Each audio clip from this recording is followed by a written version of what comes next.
evening. My name is Raven Garland. I would like to welcome you to the Golden Speakers Toastmasters Club. We meet every Tuesday at 7:45, and we almost always start almost exactly on time. I'd like to introduce our president, Jean Symington Craig.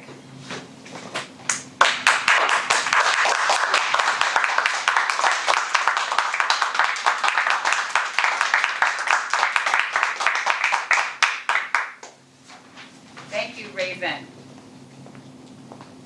We're here, Golden Speakers Toastmasters. We're at the west side of the Hy-Vee store in the community room, and we are meeting here every Tuesday evening, 7:45 to 9:15, except for the one that we weren't meeting, which is the one that our guest attended. Let's go ahead and hear from our guests and introduce them to us. Why don't we start with, oh, so what we're gonna do, okay, so yes, as guests are going, no. So all you have to do is just stand up, say your name, and what brought you to Toastmasters tonight. We're just curious. My name is Donna Lindley, and I am interested in being a motivational speaker. Is that good enough? Yeah, that's great. That's great. I apologize for getting the name sort of. No, that's all right. Donna. Okay, and next. Hello everyone, I am Nicole Martell. Quite a few reasons are bringing me here tonight. One is prana, but I've been wanting to be a part of this for quite a while now. My intuition's been prompting me, and it's just getting louder and louder. I'm doing presentations now for my new job, and so this will also help me with that. But still discovering some of the reasons, but Yes. I am grateful to be here. Great.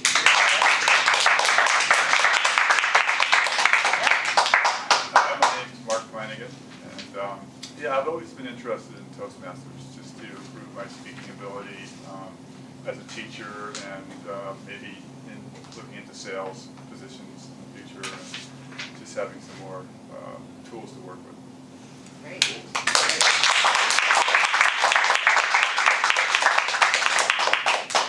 And we have Raven's entourage over on this half. Sir? I'm Larry Carter. I'm here through personal connection with Raven.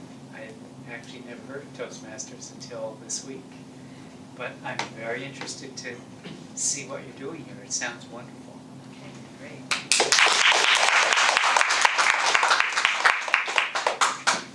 My name is Phil Carter. I'm Raven's son, which is the first and foremost reason why I'm here. I also have a slight additional interest. There's this Toastmasters that's just started in my hometown of Durango, Colorado, where if I'm blown away by what I see tonight, I will likely be joining. Yeah, good job.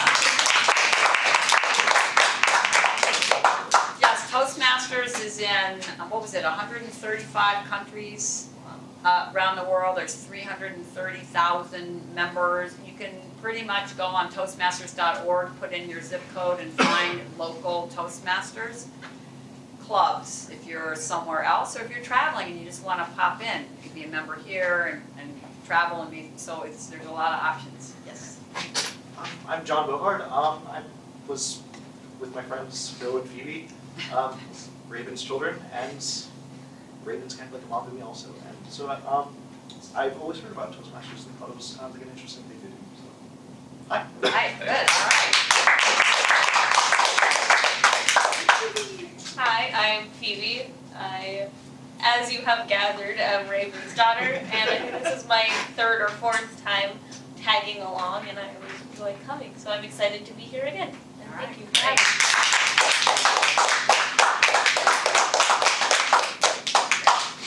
Sometimes people come to Toastmasters just by themselves, individually. That's what happened with me, and a couple people said about having motivational speaking or job-related issues, and that's what happened for me, having a job that I felt like I needed to work on presentation skills. Other kinds of people just say, let's just go as a group. You want to do it, I want to do it, let's all support each other together. So there's a mini group inside the bigger group group. So that's however you travel is fine, it all works. So let's have a good round of applause for all of our guests. And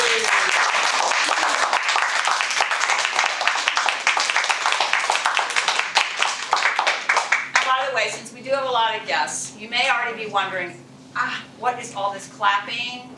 My hands are sore. Well, first of all, it's a little cool in here, you might have noticed, so this will be an opportunity to keep your hands warm. We do a lot of clapping, and you can feel it makes it pretty lively and fun and encouraging and supportive. So just follow the head clappers, and you'll be fine. If you have any questions about the club or membership, whatever, just we'll have an opportunity at the end when we close the meeting. If you want to step up and get some details, that would be fine. Moving right along, we are going to head into our meeting. We have a really good lineup here of activities and role players, so I'm going to call up at this time our Toastmaster for the evening, Stuart Straub.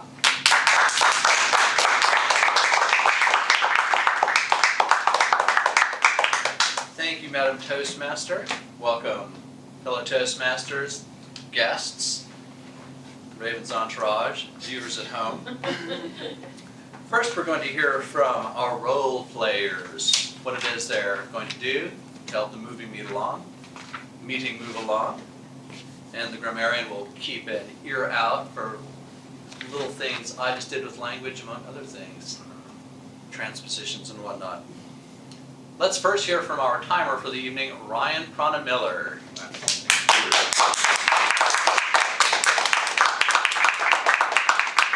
evening, Toastmasters and guests. I am the timer tonight. I will be keeping track of all of the speeches, of which there are 2 prepared speeches. And the first prepared speech is 5 to 7 minutes, so I'm going to keep track of that. With a green light at 5, yellow light at 6, and a red light at 7. And at the end of the 7 minutes, you got 30 seconds to wrap it up with that speech. The next speech is 8 to 10 minutes long, and same thing, green, yellow, red, 8, 9, and 10. And so that's the prepared speeches. Then later on in the meeting, we'll have a table topics, which is between 1 and 2 minutes. 1 minute's green, yellow, 1:30, 2 at red, and then you got 30 seconds. If you participate in table topics, you've got 30 seconds to just kind of wind down your speech. And at some point, if you hear clapping during your speech, just sit down. Exceeded your time. Just kind of a Toastmasters note there. Anyways, yeah, and then we have an evaluation section at the end of the table topics, which is 2 minutes, 2:30, and 3 for each evaluator. And I will do green, yellow, and red for that. I believe then we have a general evaluation by somebody at the end of the meeting, which will be 3, 4, and 3:30 and 4 at the end. I will put just keep an eye out for this light during the meeting. Okay, thanks.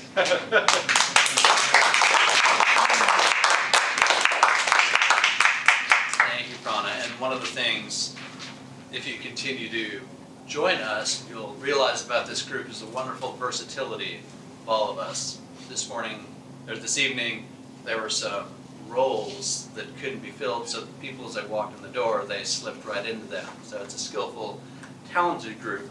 Now we're going to hear from and one of those people being Will Burns, who we're going to hear from now. He's the grammarian for the evening.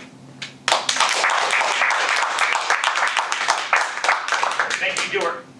My job as the grammarian is to listen for any colorful or especially poignant turns of phrase.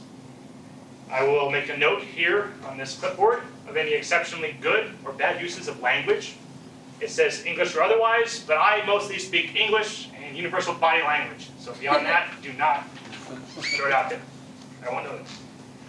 I will give a brief report at the end of the meeting about that, and my final duty is to provide a word of the day that you can use to extend your vocabulary or sound smarter or both. The word of the meeting tonight is nascent. It is an adjective meaning just coming into existence and beginning to show signs of future potential.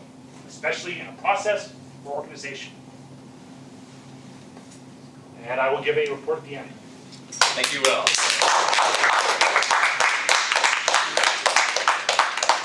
As always, we're glad to see guests, means the movement is growing, and also glad to hear about the nascent group forming in Colorado. Now, we are going to hear from Jean Symington Craig, who has a very important role of awe counter. Okay.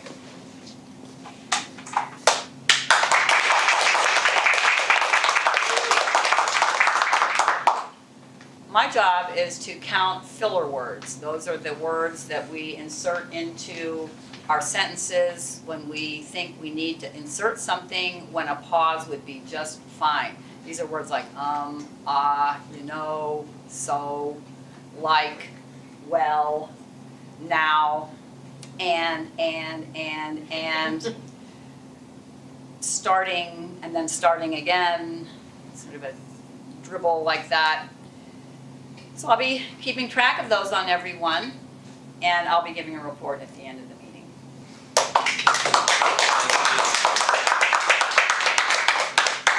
I myself was stunned when I first joined Toastmasters to realize how often I used those fillers she just described. And you'll also notice how often people on television use them. Now we're going to move on to another very important role, that of General Evaluator, Rick Starr, for the evening. You'll hear from me later. Yeah. That is correct. Okay, I'm from a group in Central Kentucky, and we do things a little differently, so I'm still adjusting to the way things are here. Apologies. We don't have a greeter or we don't have a joke master for the evening, so we'll be humorous throughout. Or perhaps we'll call upon Dan or someone else to present us with a joke later on. And now, for a most exciting portion of the evening, we move on to prepared speeches. So I want to call up the first evaluator, Mr. Will Burns.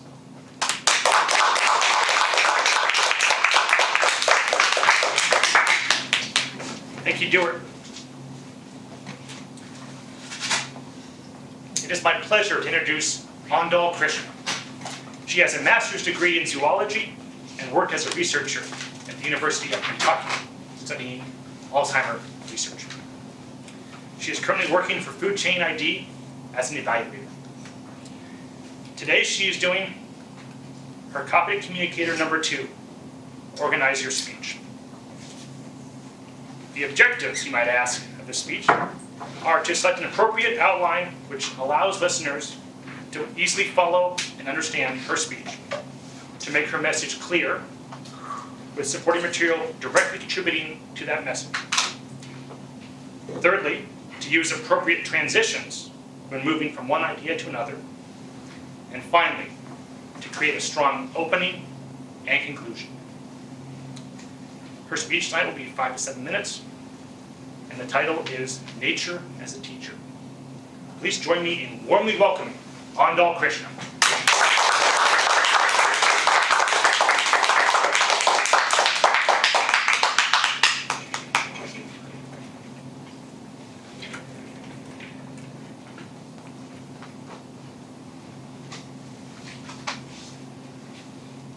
With 40 different local times in use, it takes 26 hours for the new year to encompass all time zones.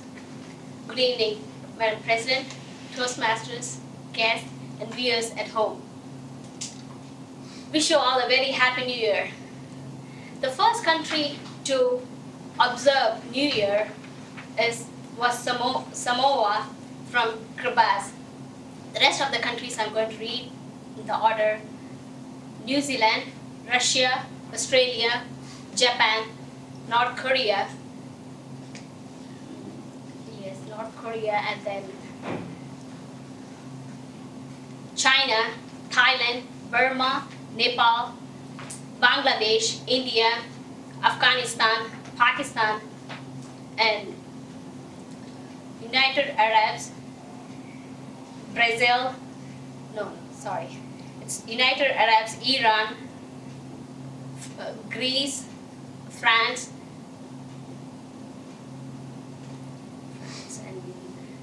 United Kingdom, Greenland, Brazil, Chile, Canada, and America, and the last was American Samoa. And the countries which I left out would fall on the time zones of the countries which I read. Well, the way the nature works, it's so beautiful, whether we watch it or not. Sun rises in the morning and sets in the evening. You all must have heard the saying, nature is the greatest teacher. Although this statement looks very simple, it has a real essence which we push aside in our busy life routine.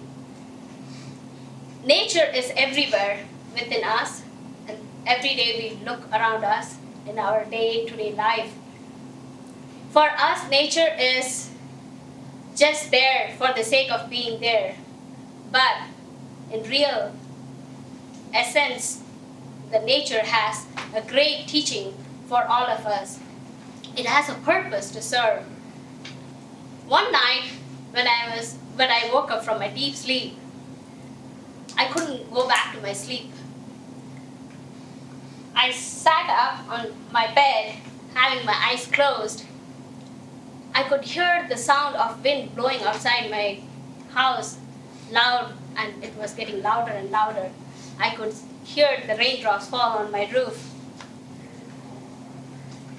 I was trying to concentrate on my breath, and I could feel myself inhale and exhale. I had this experience. I had a spark on my fingers, and then I traveled inside my vein. I saw my heart where it was beating, and I could hear the heartbeat louder and louder. I could feel the blood flowing, and I could feel the heat of my blood. This experience lasted for a minute or less than a minute, but it was just beautiful. I've never experienced anything like this before in my life. When I came out of this experience, I felt like the life is very limited. The time is very limited, and I have to accomplish a lot before I leave this body. Sometimes we have a joyful experience just watching a running river or snowfall, or just looking at a flower bloom, or looking at the landscape, the sky touching the land. This inner happiness in general gives a kind of meditative state, takes us to a calm, peaceful state where it gives a kind of satisfaction to the life at that moment. Well, last week I and my family, we were driving to Otumba, and on the way I was looking at the sceneries. I was not driving, it was my husband. I always enjoy sitting beside and enjoying the drive. I saw the white snow-covered land, white sky, tall black trees, and the branches as though they were embracing the nature. And as we were passing by, could see some few houses in between the trees. And as I was looking at the scenery and passing by, my memory rewinded back to my childhood days.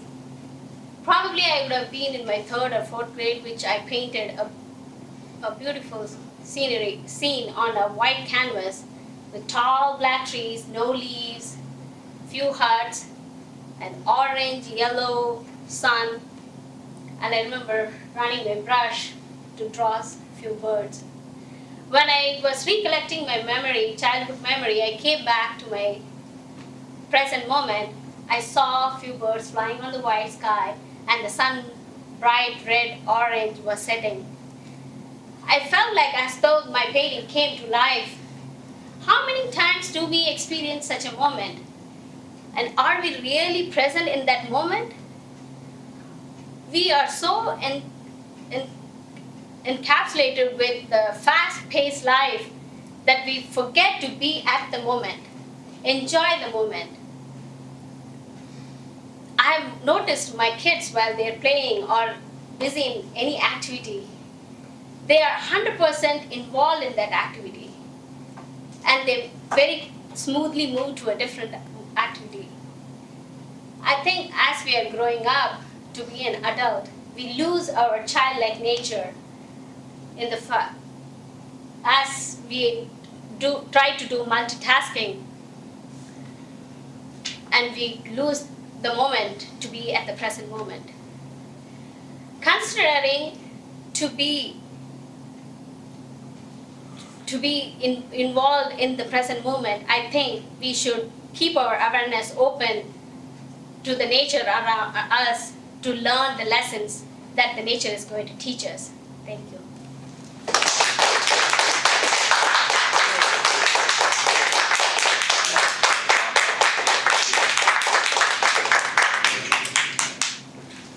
And now I'm going to call for 2 minutes of silence so that the speaker can be evaluated. Now, I'm going to call up evaluator Dan Craig, who will be evaluating Raven Garland this evening.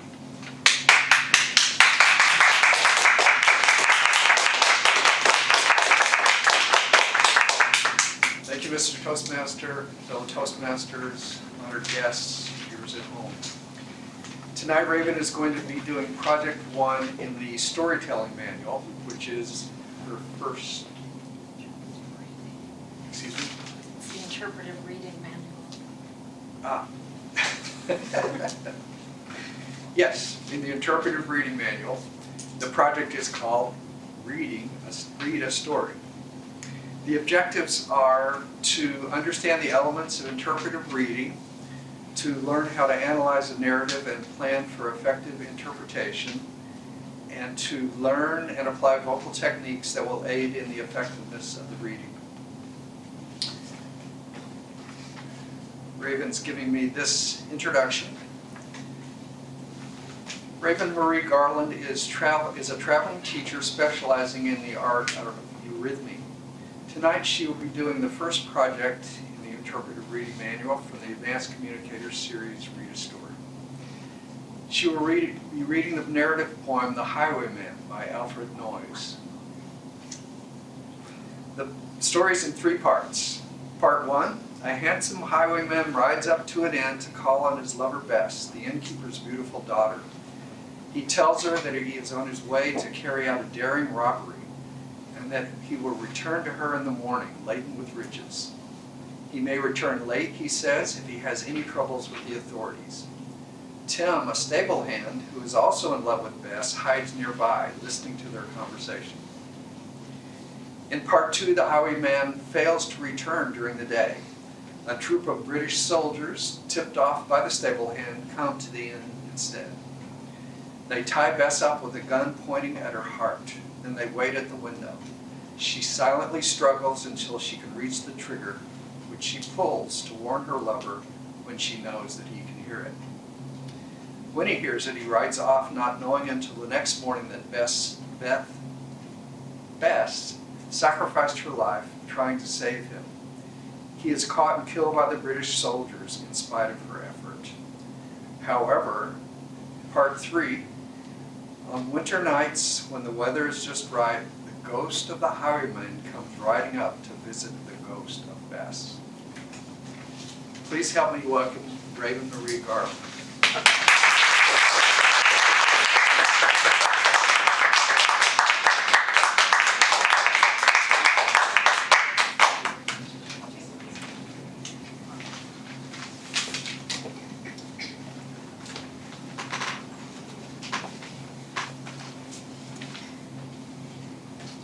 Fellow Toastmasters, dear family, welcomed guests, and viewers at home.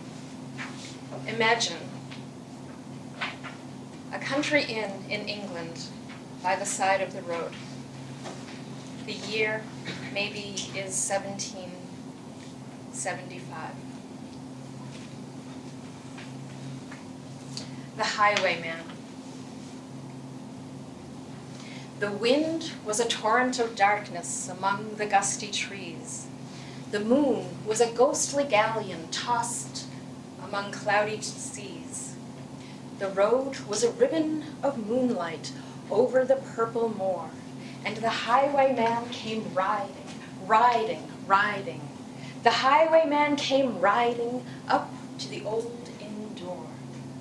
He had a French-cocked hat on his forehead, a bunch of lace at his chin, a coat of claret velvet, and breeches of brown doe skin.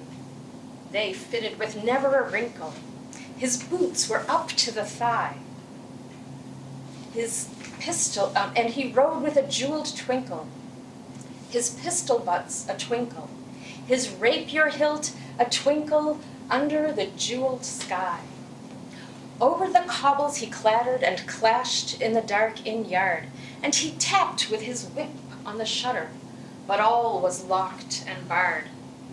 He whistled a tune to the window, and who should be waiting there but Bess, the landlord's daughter, the landlord's dark-haired daughter, plaiting a dark red love knot into her long black hair. And dark in the darkened inn yard, a stable wicket creaked, where Tim, the ostler, listened. His face was white and peaked. His eyes were hollows of madness, his hair like moldy hay. But he loved the landlord's daughter, the landlord's red-lipped daughter.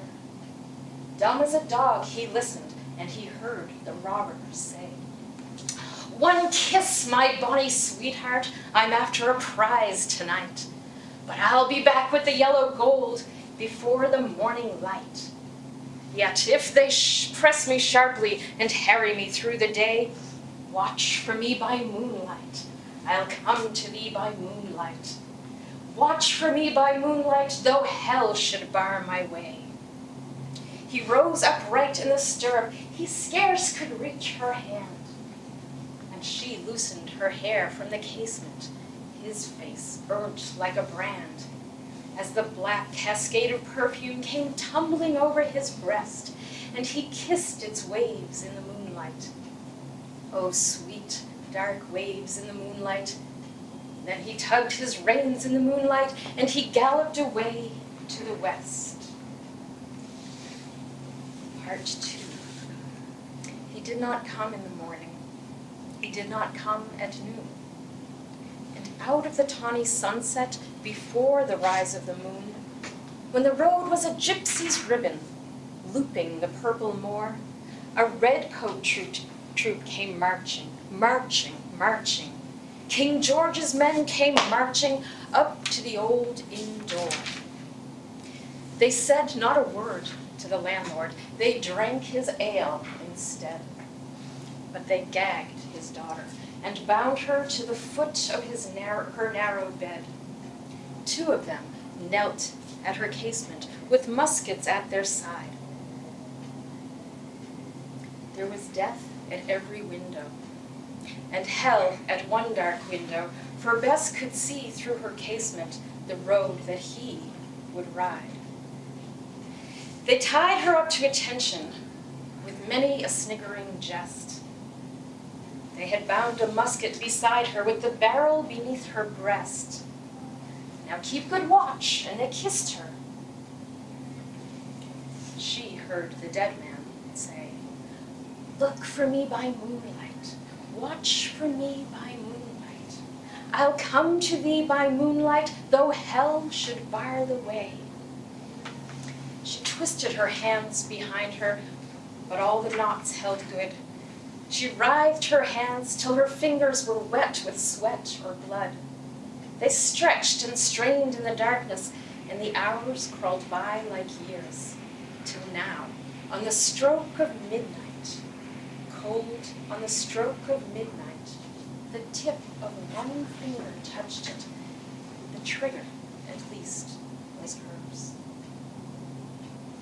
Up she stood to attention, with the barrel beneath her breast. She would not risk their hearing. She would not strive again, for the road lay bare in the moonlight, blank and bare in the moonlight, and the blood of her veins in the moonlight throbbed to her love's refrain. Plop, plop, plop, plop. Had they heard it? The horse hoofs ringing clear? Plop, plop, plop, plop in the distance. Were they deaf that they did not hear? Down the ribbon of moonlight, over the brow of the hill, the highwayman came riding, riding, riding. The redcoats looked to their priming. She stood up straight and still. Tlot, tlot, in the frosty silence. Tlot, tlot, in the echoing night. Nearer he came, and near her, her face was like a light.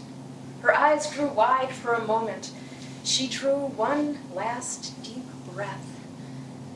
Her finger moved in the moonlight. Her musket shattered the moonlight, shattered her breast in the moonlight, and warned him with her death. He turned and spurred him westward. He did not know who stood bowed with her head over the musket, drenched with her own red blood. Not till the dawn he heard it, and slowly blanched to hear how Bess, the landlord's daughter, the landlord's black-eyed daughter, had watched for her love in the moonlight and died in the darkness there. Back he spurred like a madman, shrieking a curse to the sky, with the white road smoking behind him and his rapier bandished high. Blood red were his spurs in the golden noon, wine red was his velvet coat when they shot him down in the highway, down like a dog in the highway, and he lay in his blood on the highway with the bunch of lace at his throat. And still, on a winter's night, they say, when the wind is in the trees, when the moon is a ghostly galleon tossed upon cloudy seas, when the road is a ribbon of moonlight over the purple moor, a highwayman comes riding, riding, riding. A highwayman comes riding up to the old inn door. Over the cobbles he clatters and clangs in the dark inn yard, and he taps with his whip on the shutter, but all is locked and barred. He whistles a tune to the window, and who should be waiting there but Bess, the landlord's daughter, the landlord's black-eyed daughter, plaiting a dark red love knot into her long black hair.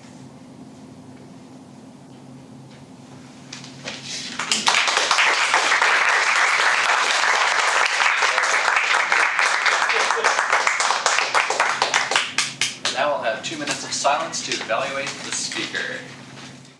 Mr. Timer, did Yes. both speakers qualify for the contest portion of the meeting? Both speakers qualified for the prepared speeches, yes. Excellent, thank Green you. light. And that brings us to the evaluation portion of the Are we gonna vote? vote. Apologies. Yes, now let's vote on who felt was the best speaker of the evening. Are we ready to hear the winner? No, we're not. We take that all in. I'm really good at this, aren't I? And now, we're going to call to the lectern, Mr. General Evaluator for the evening, Rick Starr.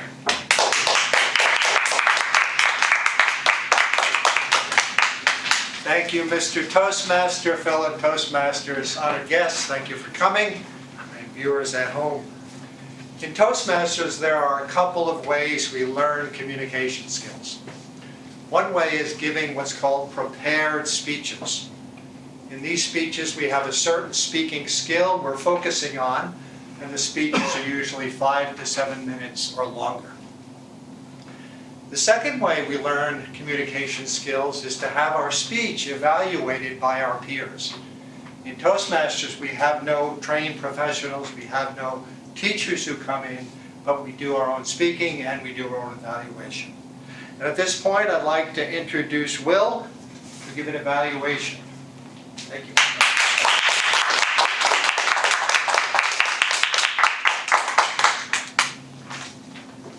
Thank you, Rick. Thank you all for being here, and thank you most especially to Andal for sharing your speech with us tonight. I'm going to start off here by reading from the manual on the objectives. First question is the speech value. Was it interesting and meaningful? I said yes. We see nature daily, but we hardly take notice. Andal's speech came in tonight and charged him to actually change that. Thank you, Andal. But I had a suggestion with the organization. I thought this could perhaps be improved. I wasn't sure where it was going at first. I heard a little bit about New Year's Day, then moved into like the inner workings of the body, and then out to nature. But as the speech went on, the body flowed smoothly. Andal was very descriptive.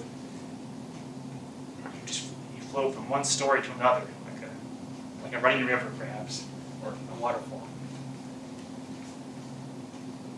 What could the speaker have done differently to make the speech more effective? Well, you had a lot to say, I feel. And I felt like you got caught up a little bit at the start when you were listing the countries and the time zones. And I'm here tonight to tell you that it's okay. You can always skip those troubling ones if you don't think of them, because as an audience, we don't always retain everything as much as we should of any speech. So we will hardly notice if you missed one time zone in there. Or secondly, if you don't want to do that, you're welcome to always pause. Add that special emphasis, which may seem uncomfortable, but actually adds a little bit of resonance or gravitas here for you to do anytime. What did I like about the presentation? Well, there was a lot about this presentation. I loved the visual pictures that Andal painted for us.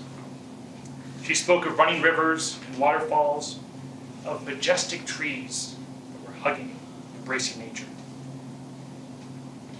And tonight, I think she set out to do what she set out to do. She accomplished what she set out to do, which is to remind us to maintain our childlike sense of wonder and nature as teacher. Thank you, Andal.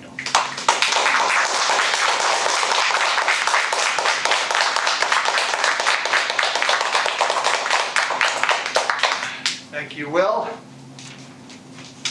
And now I'd like to introduce Dan to give an evaluation of Raven's speech.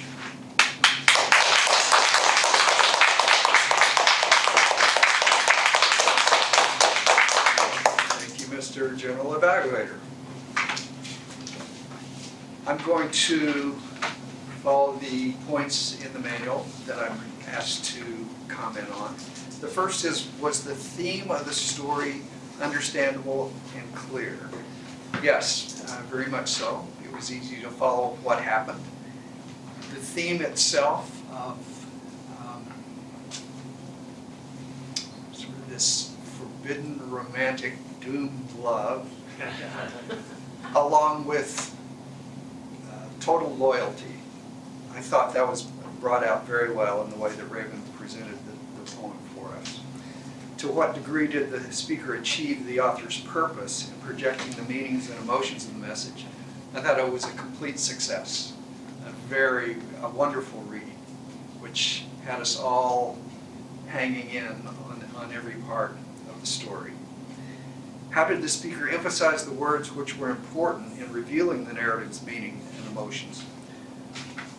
Most of all, it was through really excellent vocal variety. She spoke louder. She had certain passages where she dropped down quiet. We had to sort of lean forward in our seats to follow. And the language of a poem, of course, was so lyrical, and she had this flowing, almost singing delivery of it, which I thought did it complete justice. How did the speaker build to the story's climax? as the point approached that Bess was going to pull the trigger, just prior to that, Raven's voice dropped down soft and got slower. So we sort of felt this building doom coming. And then she had a really nice pause just before she said, and the tip of one finger touched the trigger. So she really had us in the drama of the situation. Did the introduction and transitions help you better understand the narrative? Yes, I thought you wrote a very nice introduction. It was good to have it outlined ahead of time. Was the speaker able to maintain eye contact? A very good job of that, which is not easy when you're reading, but not only that, she had very natural gestures as she described the highwayman's outfit as she moved around the stage. So excellent job. Did the speaker appear spontaneous? Yes, very much so. What could the speaker have done differently?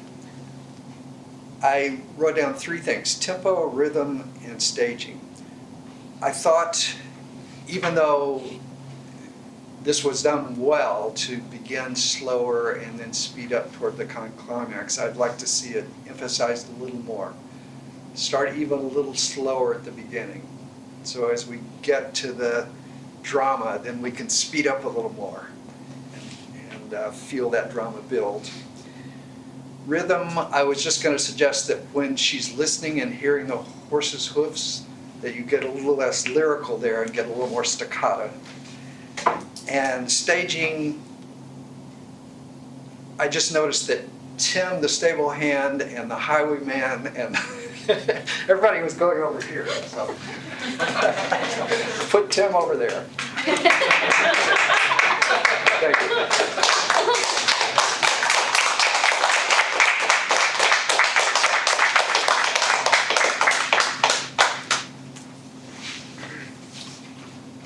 Thank you, Dan. The third way we learn communication skills in Toastmasters is what's called table topics. You just heard prepared speeches, which are generally longer, and you have time to prepare them. Table topics are very short speeches. You don't know what the topic is till you get up here. The bad news is you're not prepared for it. The good news that the time you're terrified is very quick. And I have the most delightful job. I get to pick the people who will do the table topics. The theme of tonight's meeting is New Year's resolution. And so the table topics will be along the lines of New Year's resolutions. Members are welcome to speak. Guests are welcome to speak. Will be in fact called upon to speak in this table. Well, let's start with a club member. Who would like to take the first table topics? Me?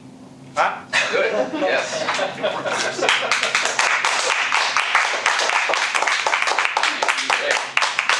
You beat out Will by a fraction of a second. Yeah, quick trigger fingers. That's got longer arms. Let me say one thing, excuse me. When you have 1 to 2 minutes time, the light will come on at 1 minute, 1 minute, 30 seconds, and 2 minutes. Before you start, you can think for up to 30 seconds, and that doesn't count towards your time. You have to have a minimum of 1 minute, and again, it can go up to 2 minutes and 30 seconds. Thank you. All right. Prana. Yes. Every New Year's, we make resolutions. They usually last a couple of weeks, and then we're back to our regular lives. Should we even bother? Should we do New Year's resolutions? All right. Thank you for the question.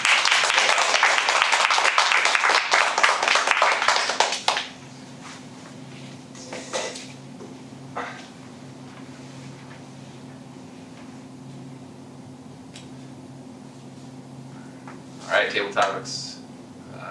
Toastmasters, honored guests, and viewers at home. are New Year's resolutions worthwhile or worthless, I guess is the question that I'm asked tonight. And I think depending on the year ahead of yourself, you know, what you're expecting, if you are optimistic towards the year and what's gonna come about, then I think it's a great, worthwhile thing. If you're not an optimistic person and you're just kind of, I'm never gonna follow this resolution, why am I even doing this, then it's probably not gonna do much for you. So I think just on 11:59, you know, you have a bottle of champagne in your hand and you're like, all right, I'm gonna go to the gym, I'm gonna make $1 million and I'm gonna become a very religious person, whatever, you know, you make all these high goals for yourself. Hey, all right, hey, Happy New Year, great, and then I think it just, you forget about it the next day. So I think the intention is more important than the actual, you know, the momentum that you have in your life. The intention is more important than the resolution itself. So if you are that's pretty much my experience, I guess. Last year, I don't remember my resolutions. Do you remember your New Year's resolutions last year, anybody? No? So I guess that's the case in point right there. Let's see, my New Year's resolution, 2015. I think I remember having a resolution to probably read more or something. I think I had a resolution to read a book from start to finish. It was a real big book, so it was kind of intimidating, but I did finish the book, so I guess that was a success for me. But again, I think the resolution is worthwhile to you if you are in the mindset and in the momentum, if you will, of that resolution already in your life. So yeah, if you have a goal to go to the gym, and you've been going to the gym for the past 365 days, you're probably going to keep going. So I think it's worthwhile to make that resolution. Thank you.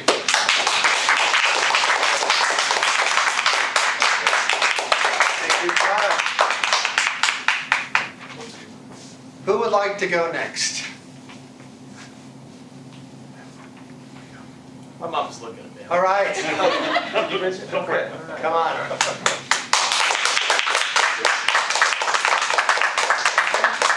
Phil, welcome. Thank you. Phil, what was the hardest New Year's resolution you ever made, the most difficult, and were you successful at it? Okay, I have 30 seconds. Yeah. Use that to put my hair out. Okay. Do I just start when I'm ready? When you're ready. Okay. Got a good rat's nest on that day. Good enough.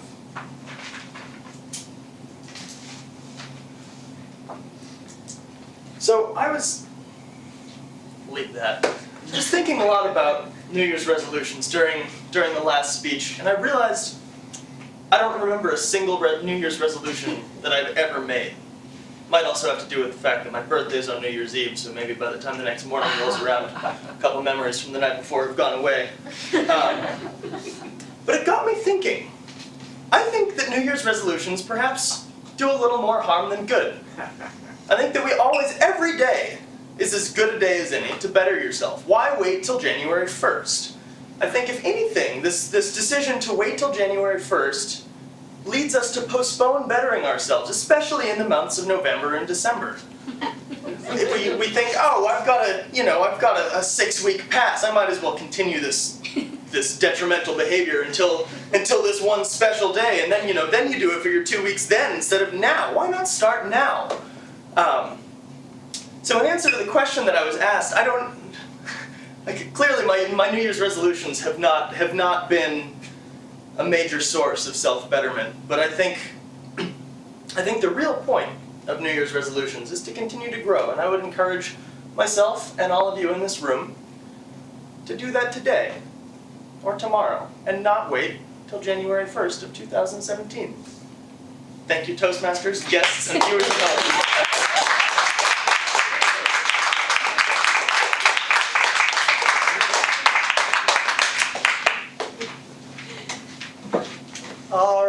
Who would like to go next? Would you like to go? Sure.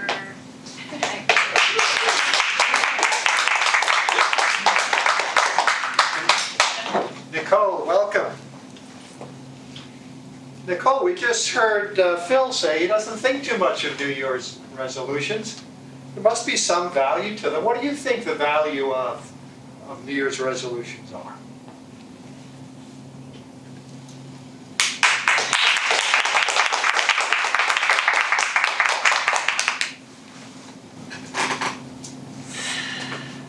Good evening, everyone. The value of New Year's resolutions. What do I think? I think there's quite a bit of a value to the New Year's resolution.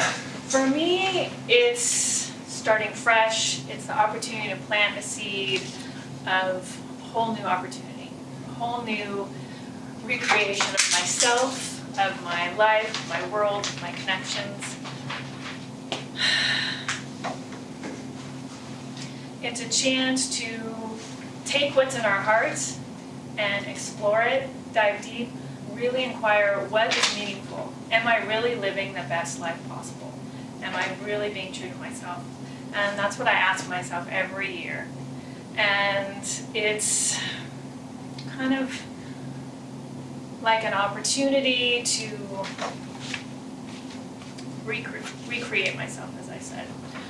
So for me, with New Year's resolutions, they're very meaningful because I'm able to plant that seed and get clear with myself and open up into a new direction.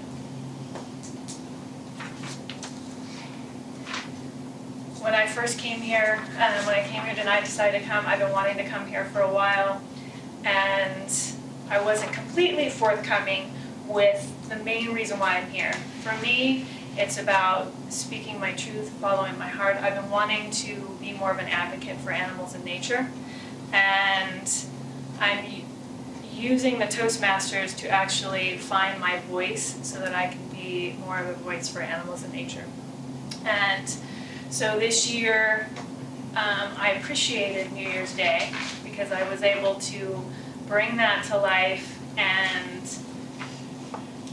reinvent what I really wanted. So coming here is almost a symbolic gesture to step more fully into that. So I think we need that inspiration of New Year's Day to follow our hearts, step back in more courageously, and take the opportunity to take action with it. It's always lying dormant of what we're wanting and who we are. And New Year's Day is kind of that little push that we need to jump right back in and step forward into it and take off. So we appreciate those extra opportunities to come through. Thank you.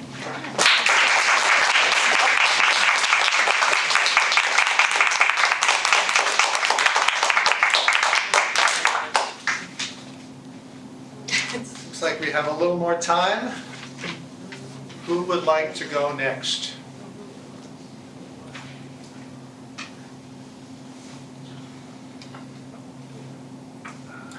Come on up.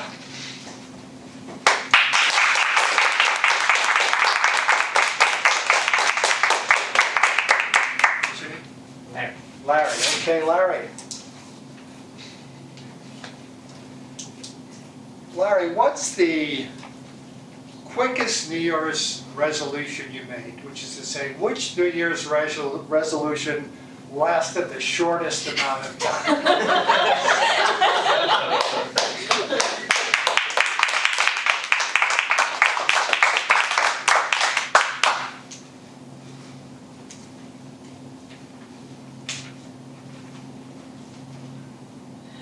Toastmaster members and guests. I think it would be safe to say that the New Year's resolution that lasted the shortest amount of time is probably the one I've forgotten the most. So I cannot answer that question. I suppose the next question one could ask oneself is which one lasted. I think I share somewhat with my son a sense that I don't make my resolutions according to the calendar. I admire people who do. I have attempted at times, because I've been accompanied by other people who take what I think I could call this ritual very seriously. I think what you described of really taking stock of ourselves, especially doing it year after year, is really a valuable and admirable thing to do. But I have never done it. Another thing I can imagine for one who did would be that from one year to the next, one would get a real picture of one's progress and growth, or possibly lack of. The only other thing I feel worth saying on the subject is that I am convinced that to make a resolution and not keep it is probably far worse than never making a resolution in the first place. So I think that's one reason I don't make New Year's resolutions, because I don't want to make a phony one. If I want to make a resolution, I want to be sure I keep it.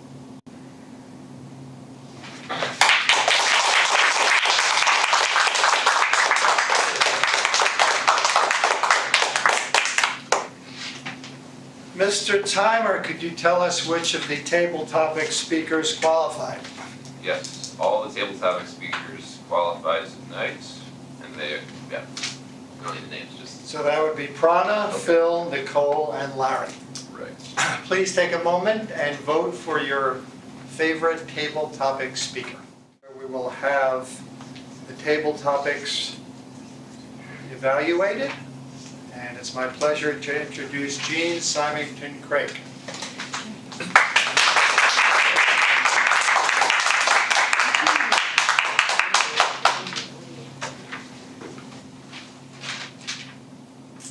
This is always a quick experience. Try to touch base with everyone, give you some positives, some strokes, some ideas, what you might do in a future table topics experience. So Ryan Prana got the question about resolutions, are they worthwhile or worthless? And he took the time to think, which is just what happens in life. Someone throws you a question, you're not expected to answer it immediately. You do get some little bit of time to think. So this is practice for real life. He did take that time, and he gave a very interesting answer. Well, it depends on whether you're an optimistic person or a pessimistic person, almost like these could really be helpful for you or not so helpful, depending on your outlook. And then he proceeded to argue that viewpoint. I would suggest for him that he actually had a pretty strong table topics if he had stopped at intentions are more important than the resolution himself. He kind of had built that logic up, and that was a strong statement. He continued to want to move it a little bit. I don't know what the timing was like. Maybe the light hadn't turned green yet. Sometimes you feel like, oh, I gotta keep talking. But I thought that was would have been a good place to stop, so I would just say, feel free to stop when it's done. Okay. Phil, hardest resolution, was that you? The hardest resolution, who's Phil? You're Phil? Yeah. Yeah. Okay. Yeah, what was the hardest resolution? And he actually had a great argument about, well, I don't really think resolutions are all that helpful, because why should you have to wait and procrastinate? Why not get started now? If it's a good thing, start now. And courage for you to go ahead and grow and don't wait. It was very well done. He wrapped it up at the end. He made his beginning statements, he gave some argument, and then at the end he wrapped it up with that statement. You want to have the courage to grow and just don't wait. So that's a good table topics technique, and lots of energy. Lots of energy. I probably would buy whatever he's selling. Okay, the suggestion not to be personal would be to do something with the coiffure so that it wasn't something that you had to deal with the next time, but you were being funny, so that's okay, that was humor. I did try. I mean, hair is important after all. I am the first one to admit this. Right, ladies and guys? Okay, so anyway, that would be a suggestion. Nicole, got the question about the value of resolutions. She had sincere, clear statements, and she got stronger as she got into her topic. You could see her kind of getting into, I'm feeling some connection with her advocacy of animals and nature. So she started to demonstrate what resolutions do for her, because she felt that somehow starting the new year and starting Toastmasters is going to help her with that resolution to be a better advocate for animals and nature. So that was really good. I would suggest for her to stop some of her sentences that were looking like they were run on with a period. Just don't bridge them not that you did that every time, but just a lot of ands. And sometimes that's what you're thinking. Another idea, and another idea, but just stop and have a period. It's amazing, it's so tiny, it's so powerful, a period. Larry, the shortest resolution, or the shortest lasting resolution, Larry did a good segue, because he basically was saying, resolutions are not something that I really interact with or connect with, but he answered the question, and then he moved it over to something else that he really preferred to talk about, which is, again, somewhat echoing the previous speaker about, if I got this correctly, about if you see something good, just go ahead and start it, don't wait. And also the idea that he actually ended up on a little bit of an addendum note that if you make a resolution and then you don't follow it, it's worse than never making a resolution at all. I have to think about that. Somehow there's something in a self-help book that maybe might say something different, but I don't know what that is. But that was Larry speaking. So the suggestion for Larry, and again, we just like to give little suggestions, would be the whole time his hands were held like this. Now this room is a little chilly, I might hold my hands too, but in general, you might just let your hands drop at your side. It'd look a little more natural and make you feel more comfortable and the audience feel a little more comfortable too. But in a cold room, by all means, hold them to keep it warm. Thank you, Mr. General Toastmaster? No, you did it. Okay, thank you.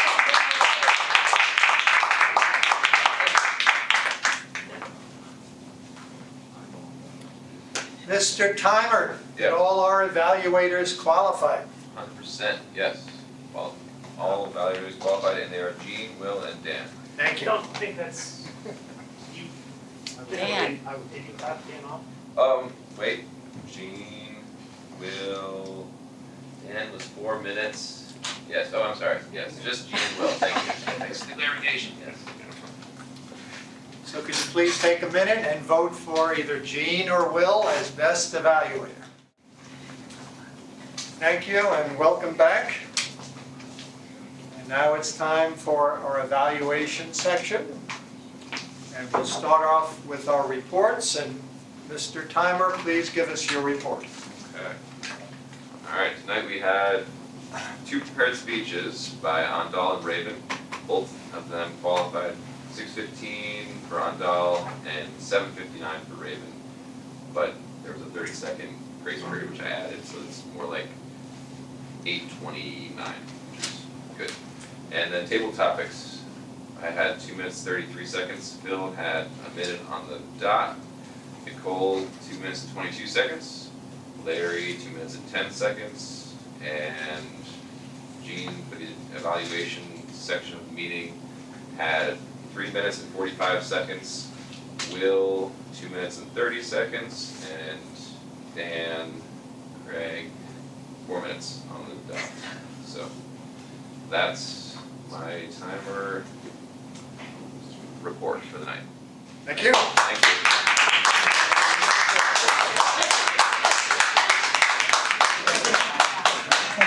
Will, could you give us the grammarian report, please? Certainly, Rick. So some of the wonderful language I enjoyed. One of the things was from Andal. Nature is there just for being there. I could feel my heart beating and warmth running through my body.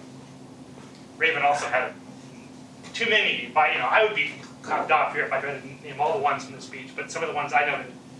Over the cobbles he clattered and clashed. If they pressed me sharply and harried me throughout. Harry is a good word. I kind of wish I picked that as the word of the day. Word of the day was a nascent word, and having said that, I've now said as much as doer. We said it in the speech, but I hope you all use it in the future to make it such. Thank you.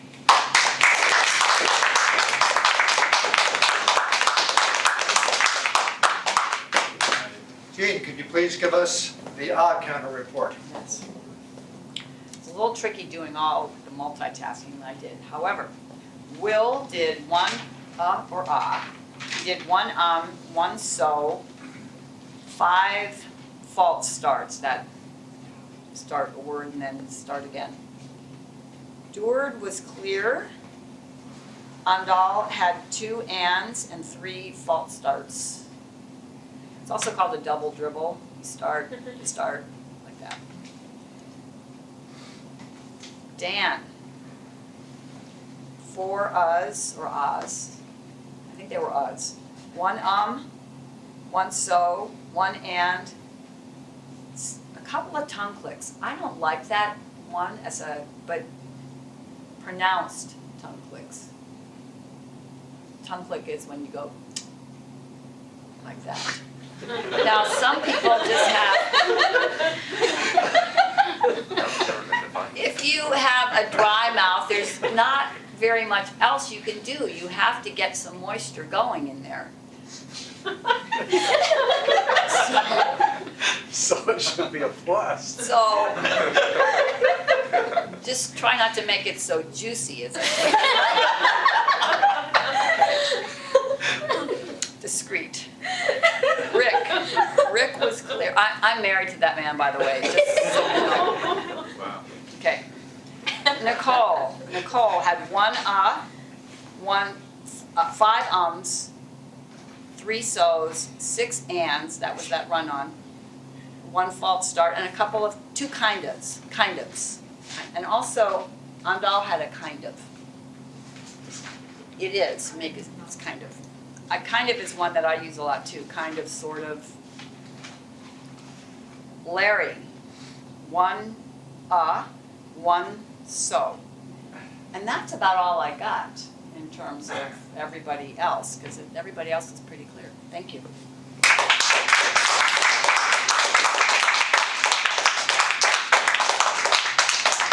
Thank you, Jean, for that vivid description of tongue clicks. So every year, I make New Year's resolutions. I try to make them challenging, but I'm never able to keep them. And within a short period of time, I just give them up. So this year I've set the bar lower, and my 2 New Year's resolutions are to gain weight and to start smoking. I think I'll be pretty successful. And now it's time to evaluate the evaluators. So in my opinion, giving an evaluation of a speech is the most challenging thing you can do in Toastmasters. You have to write it out very quickly, listen to the speech, write out a speech. There are certain points you have to cover, and plus it has to come across as a good speech. I think all 3 of the evaluations we had tonight were just excellent. Excellent evaluation. And I'll start out with Will. Will, in the beginning, there's certain things you have to do, greet the audience, say the introduction, the speech, what it is. You did all of these very, very well. When you came up to do the evaluation, you again greeted the audience, which was good. And importantly, you went through the manual. As I mentioned before, each speech, each prepared speech, there are certain objectives you're doing to improve your communication skills. And so it's important to go through the manual to list these. You expressed your appreciation of the speech. You gave some suggestions. ones I like. If you're giving a list of something and you can't remember, just skip it. Nobody's going to know. Just skip it. Another thing you did is you had good eye contact.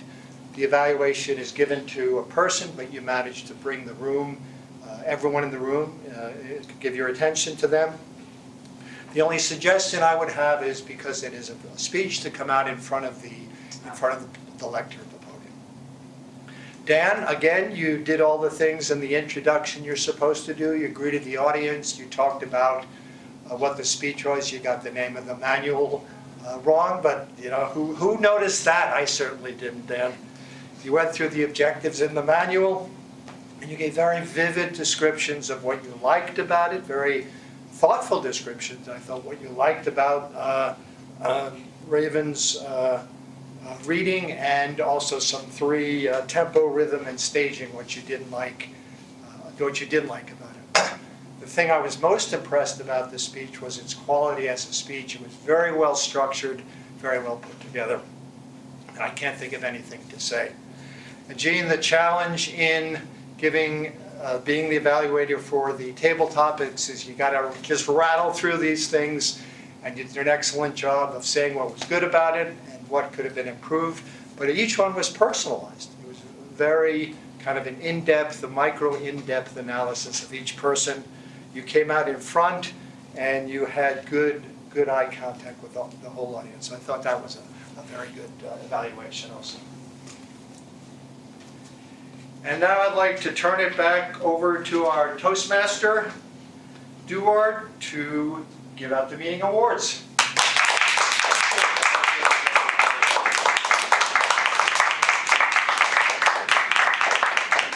Okay. Are you ready? Now, we're going to find out who the best speaker was for the evening. So let's do our fun drum roll, playing circus, whatever we can have our hands on. The best speaker of the evening is Raven.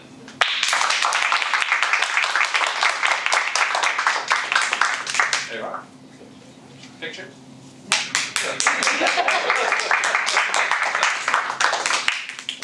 Okay, and now the best evaluator of the evening is Jean Symington Craig. Hey.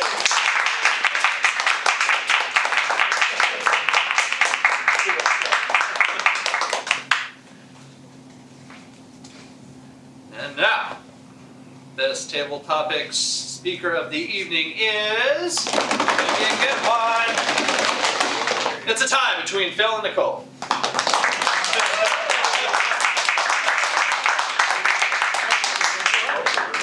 So, you can both have one, or you can fight over this one. We'll be civilized. There we are. Great job, both of you. And now I'm going to turn the meeting over to our president, Jean Symington Craig.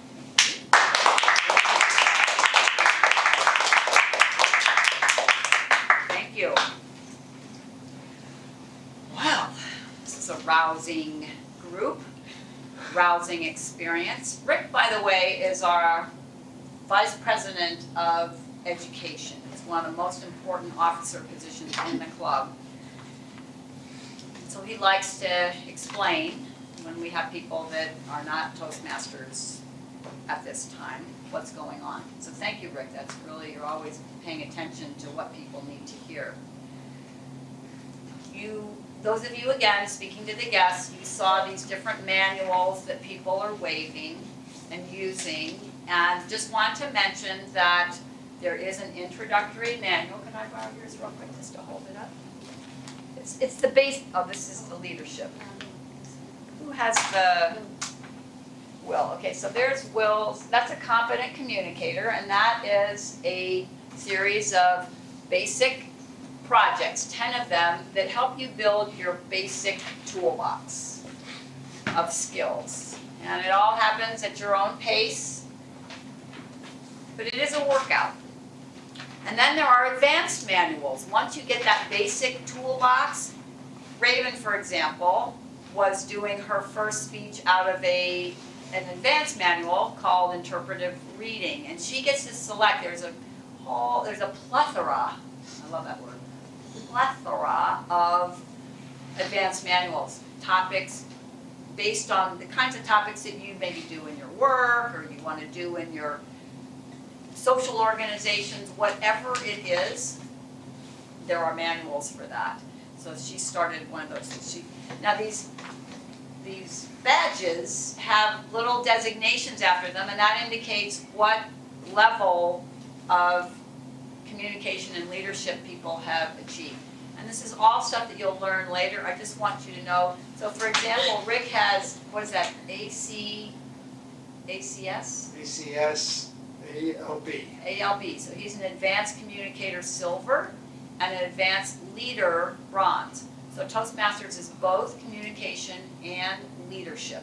And there are projects and tracks that work on both of those skill sets. That's it in a nutshell. So there are, you'll get if you want to join Toastmasters, you'll get a badge and we'll sort of keep upgrading it, sort of. See that I just did that, sort of? We will upgrade it for you. Walk my talk, Jean. All right. Okay, so guests, let's focus a little bit on you. How do you feel, particularly those of you that got up? Has your scalp stopped tingling? Okay, we have a thumbs up over there. The heart palpitating, the brain has started to come back online from the effect of hanging over the precipice and all of that. Yes? I found getting up and participating made me feel much more part of the group than I did beforehand. Yes, yes, participating. Okay, good. I want to say, Rick brought up there are different types of speaking that we do here, and I'm a lot about working out, so I like to refer things as muscles. So we have different muscle groups that we're working here. The prepared speeches, you have time to prepare those, but there are projects, there are objectives, and there are things that you're trying to include, so that you're working muscles where you have some time to work on it, and then you got to get up here and deliver it. So that's one kind of muscle group. A completely different kind of muscle group are the table topics that some of you guests actually got to experience, where you get up and get tossed something and you try to address it. And that happens in life. And we're not just doing something, out of the blue. We're doing something so that prepares you for those kinds of things. Some reporters on the street, hey, you. What do you think about, that happens all the time. Or you're in a job interview and someone says, tell me about your favorite color. Would they even ask that? But I understand now that interviews, they are asking more and more bizarre questions, more to see how you react. So, you just sit back, you've got your Toastmaster Table Topics Masters really honed and lively, and no problem. My favorite color is red, and this is why. Okay. That's a different muscle. The third muscle group is, as Rick mentioned, was the evaluation muscles. Now, you're being asked to evaluate all the time in life. There are things where you're given a standard of either performance or behavior or something, and you're saying, how do I take a performance or something that I'm seeing and evaluate based on these standard criteria? I have to look at the thing and I have to go, okay, points 1, 3, 5, and 7, this thing did a good job, but points 2, 4, and 6, not so good, but here would be a suggestion to make those work. That is a wonderful brain workout. Are you just kind of feeling it already, even just hearing about it? I don't know if I love evaluating. I don't know if I'm seeing as much enthusiasm here in this group. This is really good stuff. This is high level stuff. And you will get high on it, I'm just saying. All right. So I just want to touch base with some of our guests here. And again, now this, not to create panic, and we'll start on this side of the room. I just want to, if you have just a insight that you had from the meeting that you want to share. So why don't we start with Phoebe? I was just thinking about how, so as I said at the beginning, I've been here a few times now, and it always seemed like a cool, fun, enjoyable way to spend an evening, and now I'm starting to see and think about more how applicable it can be to anything that you're doing, whether it's just communicating with people in general, or for work, or for school. So I'm seeing more and more how valuable of a thing this is. She is a nascent Toastmaster. Okay, John? Gosh. Doesn't have to be as, as fleshed out as Phoebe did, it could just be had fun or whatever. I mean, honestly, I'm more so just like, that sums everything up. Pretty well, nice tight little bundle, is that it's just very, it seems like a very good practice for just speaking to everyone, and it's a very friendly setting, and it seems very just positive, and it's a nice little community you have going in here. It's very nice. Yeah, good, great, yeah. Phil? Everything that I hope to do with my life kind of revolves around speaking. I'm actually hoping to start a job with a sales position with a solar company right after I graduate college. I'll hopefully start with them next fall. So I was thrilled to hear who said that they would buy what I was selling. I did. But I had a lot of fun tonight. This was fantastic. And I think that I will, as a result of this evening, I will be joining the nascent Toastmasters group in Durango. So thank you all. Yes. Sales is wonderful. Okay, that's what happened to me. Larry? I think I'll echo Phoebe and John that I can see there's real value in practicing these skills, and somebody used the word community. There's a very nice sense of community among those of you who are working together and welcoming us, and it's been a very pleasant experience for me. Thank you. All right, good. We'll clap for everybody, because, it'll just be fun that way. How about, we'll go exactly that. Yeah, I enjoyed it too. I guess, when you're speaking to anybody in public or in a conversation, you don't really have an evaluation. And I think this evaluation, I'm enthusiastic for you. Give you a little kudos there. Give him a discount. Yeah. But, it gives you feedback, how you're doing and how you're relating and how you're actually coming across to someone else, and how effective you are in getting your point across or hearing their point too, so it goes both ways. So, yeah, I enjoyed that, and I enjoyed that part of it. It's very constructive. Very good. Okay, so, yay, an evaluation. Evaluation is always someone's opinion. So you may or may not agree with what is said. You notice we fill out these forms, and as soon as we end the meeting, which we're going to do in about 30 seconds, you can go ahead and give the speakers your evaluation forms. If you start seeing the same kinds of comments more than once, that's something to pay attention to. Okay? But it's always just a personal opinion, but we do our best. All right. Nicole? Well, I want to say thank you to everyone. You create a very nice, safe space, and I appreciate it. There's half of me that wants to run out of the room screaming, and then there's another half like, you know what, I need to be here, and there's a lot of value.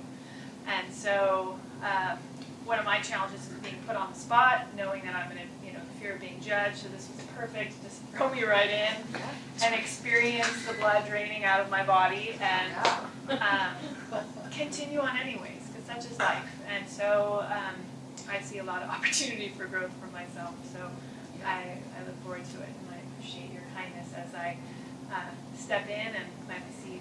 Yeah, it's just, you'll grow. You'll just grow. Done? Well, I just really appreciate how much fun this has been. And I'm amazed I haven't run out the door, just not saying anything at all, because it's taken me over a year just to even walk into the group, sit in the group. And so, and I really appreciate your kindness and your openness. When you're up there, you're just like real open. It's really sweet, and I just appreciate the whole group, so All right, thanks. all right, okay. Okay, one thing about Toastmasters, we do end on time, 9:15.